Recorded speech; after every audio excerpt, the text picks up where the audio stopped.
नमस्कार साथियों, आज हम ज्वालामुखी से निर्मित इस स्थलाकृतियों के बारे में अध्ययन करेंगे। पिछले जो वीडियो था उसमें हमने ज्वालामुखी के बारे में पढ़ा था तथा उसका प्रकार एवं वितरण के बारे में अध्ययन किया था। आज का जो वीडियो है उसमें हम ज्वालामुखी से निर्मित स्थलाकृतियों के बारे में अध्ययन करेंगे। ये दो प्रकार की होती है, एक तो बाहरी स्थलाकृतियाँ और होती है अंतर्वेदित स्थलाकृतियाँ। यानी बाहरी जो होती है वो सतह के बाहर जो स्थलाकृतियाँ बनती हैं उनको बाहरी स्थलाकृतियाँ कहते हैं, और जो अंदर जो स्थलाकृतियाँ बनती है सतह के अंदर उन्हें अंतर्वेदित स्थलाकृतियाँ कहते हैं। सबसे पहले बाहरी स्थलाकृतियों के बारे में पढ़ते हैं। ये दो प्रकार की होती है, एक तो ऊपर की ओर उठी हुई और होती है धसी हुई। ऊपर की ओर उठी हुई और धसी हुई होती है। ऊपर की ओर उठी हुई के अंदर सिंडर शंकु, मिश्रित शंकु, परजीवी शंकु, शील्ड शंकु, लावा गुबंद, लावा पठार, लावा मैदान, ये ऊपर की ओर उठी हुई जो संरचनाएं होती है वो होती है। दूसरी जो होती है धसी हुई, इसमें क्रेटर, काल्डेरा, घोंसलादार क्रेटर और काल्डेरा झील होती है। और अंतर्वेदित स्थलाकृतियों के अंदर लेकोलित, लेपोलित, फेकोलित, सील, सीट, बेथोलित, स्टोक और डाइक ये प्रकार की स्थलाकृतियाँ निर्मित होती है। सबसे पहले हम देखेंगे ऊपर की ओर उठी हुई बाहरी स्थलाकृतियों के अंदर सिंडर शंकु।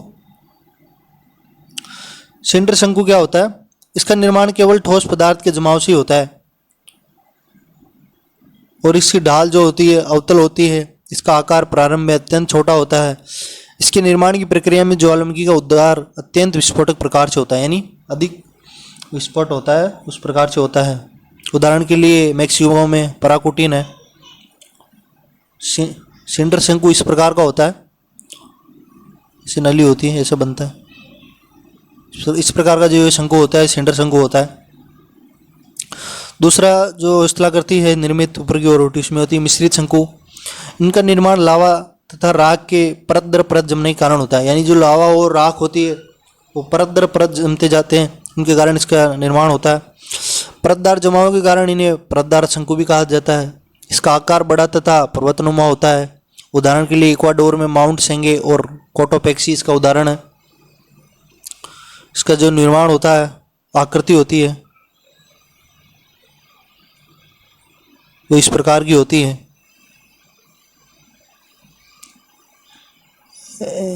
ऐसे परत दर परत इसके ऊपर जमते जाता है, तो ये सा परत दर परत इसके ऊपर जमते जाती है तो इसका निर्माण होता जाता है। तो ये मिश्रित शंकु था। तीसरी जो आकृति होती है वो होती है परजीवी शंकु की। इनका निर्माण तब होता है जब लावा का उद्गार मुख्य नली में से न होकर सहायक नली से होता है। यानी जब ये मुख्य नली से न निकलकर सहायक नली से किसी निकलते हैं तो इसका निर्माण होता है। यह किसी मुख्य शंकु पर निर्मित होते हैं। उदाहरण के लिए माउंट सस्तीना जो कि यूएसए में है, इसकी जो आकृति है इस प्रकार की होती है, ऐसा होता है, इस प्रकार का होता है। जब ये जो लावा होता है मुख्य नली से न निकलकर किसी पास की सहायक नली से निकलता है, यानी ये जो पास की जो सहायक नली है यहाँ से लावा निकल जाता है, इस मुख्य नली से न निकलकर ये सहायक नली होती है, तो यहाँ पर जो निर्माण होता है वो परजीवी शंकु का निर्माण होता है। तो जो सहायक नली से निकलने वाला जो लावा होता है उसको परजीवी शंकु का निर्माण होता है। नेक्स्ट जो आकृति है वो शील्ड शंकु। इसका निर्माण सारी अथवा पतले लावा के उद्गार के परिणाम स्वरूप होता है। यानी जब पतला और सारी लावा जब निकलता है तो इसका निर्माण होता है। लावा पतला होने के कारण अधिक ऊंचाई तक नहीं जम पाता है, बल्कि इसका विस्तार अधिक हो जाता है। लेकिन जब लावा पतला होता है, जब कोई चीज़ गाढ़ी होती है, जैसे हम मिट्टी का ढेर लगाएंगे तो ऊंचा हो जाता है। लेकिन वहीं अगर पानी का ढेर लगाएंगे तो पानी का ढेर न लगकर वो फैल जाएगा। इसी प्रकार का जब ये पतला होता है तो इसका जो ऊंचाई होती है वो अधिक नहीं हो पाती है, जबकि विस्तार अधिक, यानी फैल अधिक जाता है, ऊंचा नहीं हो पाता। ऐसे शंकु की ढाल मंद अथवा प्राय सीधी होती है। यानी इस प्रकार की आकृति इसकी होती है। यानी इनकी ऊंचाई कम होती है लेकिन इनका जो विस्तार होता है वो अधिक होता है। इस प्रकार से इनका निर्माण होता है। उदाहरण के लिए हवाई द्वीप और मोनाकी द्वीप, मोनाकी। नेक्स्ट जो आकृति है वो लावा गुबंद। जब लावा अत्यंत गाढ़ा अथवा चिपचिपा हो तो उसका जमाव गुंबदकार आकृति में हो सकता है। ऐसी आकृति को लावा गुंबद कहा जाता है। यानी जब गाढ़ा और चिपचिपा लावा होता है तो इसका आकार गुंबद की आकृति में होता है। गुंबद जैसे मस्जिद की आकृति होती है।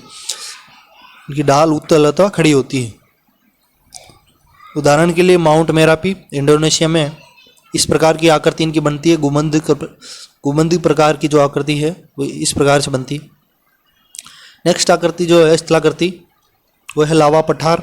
ये लगभग चौरस शीर्ष वाली ऊपर की ओर उठी हुई स्थलाकृति होती है, जिसकी ऊंचाई 200 मीटर से 1000 मीटर या इससे भी अधिक हो सकती है। यानी चौरस शीर्ष वाली होती है और ऊपर की ओर उठी हुई होती है। जैसे उदाहरण के लिए भारत में दक्कन का पठार और यूएसए में कोलंबिया का पठार। नेक्स्ट जो स्थलाकृति है वो है लावा मैदान। जब लावा अत्यंत पतला हो और उसका सतह पर दूर दूर तक फैला हो जाए, यानी जब लावा पतला होता है तो सतह पर फैल जाता है, इस प्रकार से निर्मित लगभग सपाट स्थलाकृति यानी सपाट स्थलाकृति को लावा मैदान कहा जाता है। जैसे यूएसए में इदाहो का मैदान इसका उदाहरण है।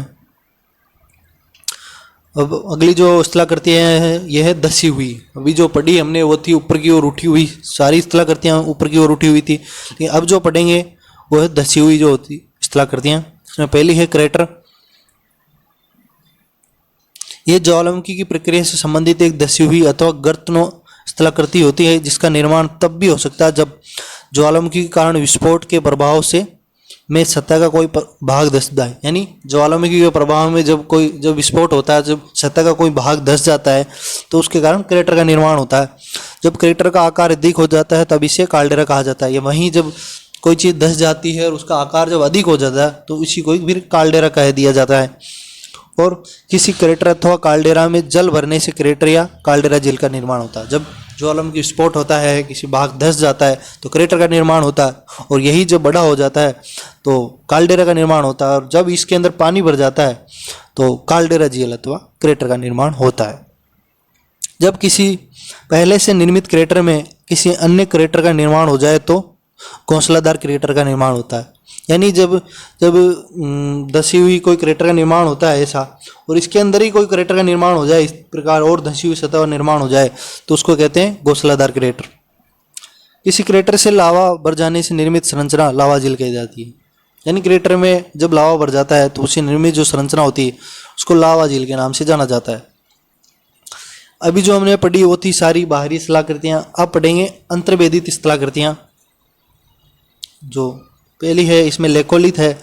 इसका जो होता है उत्तलाकार जमा होता है, ये मशरूम की आकृति की होती है इस प्रकार से। तो ये होती है लेकोलिथ, और इनमें ज़्यादा कुछ है नहीं।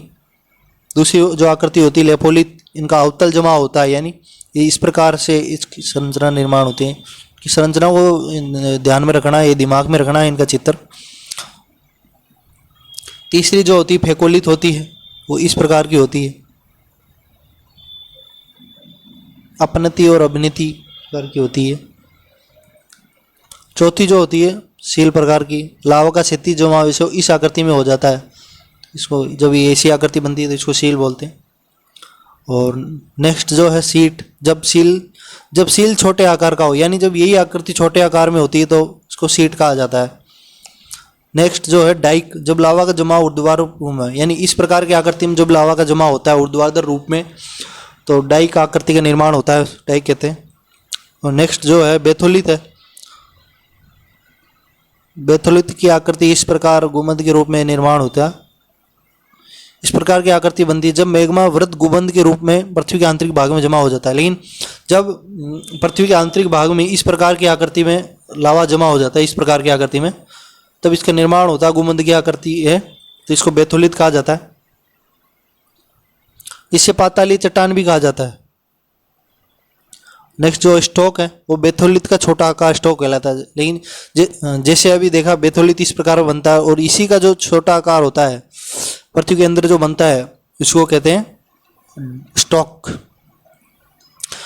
अब जो हमने स्थलाकृतियाँ पढ़ ली है अभी ज्वालामुखी की। अब जो नेक्स्ट जो है वो है ज्वालामुखी की उत्पाद कौन कौन से होते हैं, ज्वालामुखी में कौन कौन से उत्पाद निकलते हैं।